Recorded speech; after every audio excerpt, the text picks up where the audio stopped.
I have to start from the year 2015, when we put together digital single market strategy.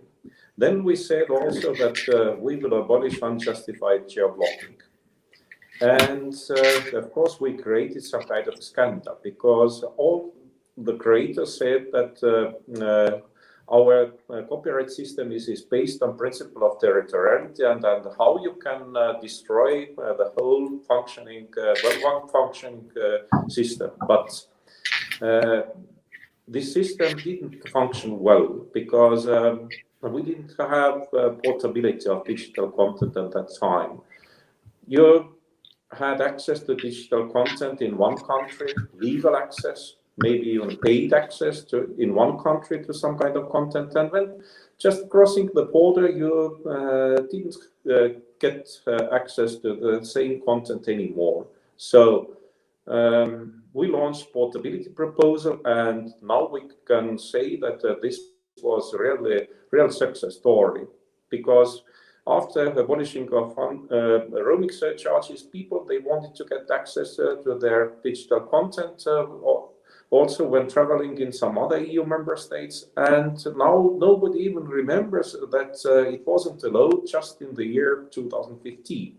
So this is a success story. Then when talking about tangible goods, then I was pretty surprised that we have a huge problem in the European Union. According to our studies, 2% of those people who wanted to get access to some websites selling cross-border some goods and services, they just couldn't get access because their IP address was wrong. 2%, it's almost nothing, but 27% of those who got access to this to those websites, they couldn't register it, because once again, they were from some kind of wrong EU member states. And it's not about Central and Eastern European countries, but here in Belgium, we couldn't get access to websites in France, in Italy, in Luxembourg even, and so on. Well, 32% of those lucky people who got access to websites selling some goods and services cross-border, they faced with parcel delivery issues. They were not able to get their purchases. So I never thought that we had to deal with parcel delivery prices, but we launched a proposal, and then we reached an agreement, because in one EU member state, difference between domestic parcel delivery prices and cross-border parcel delivery prices was even 22 times.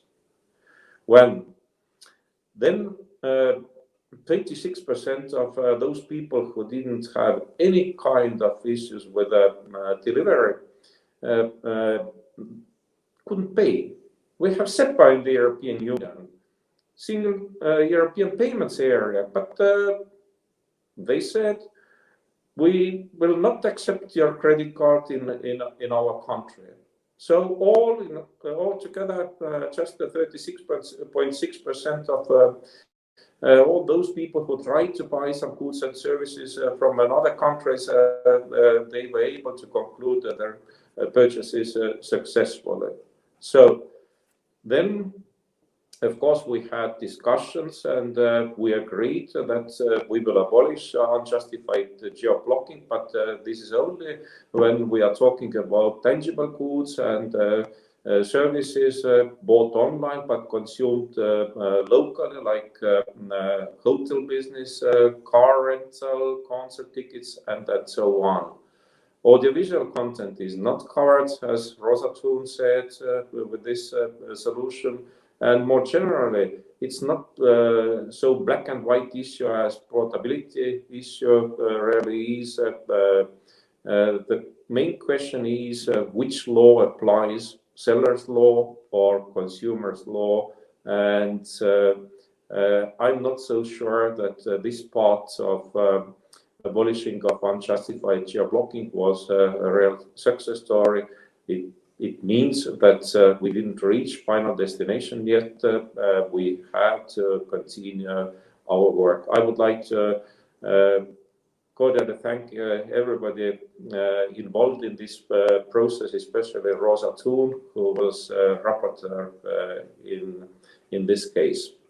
Looking forward to have fruitful debates, but I'm so sorry I had to leave earlier because we have negotiations about the next MFF, and I had to take part also in those negotiations.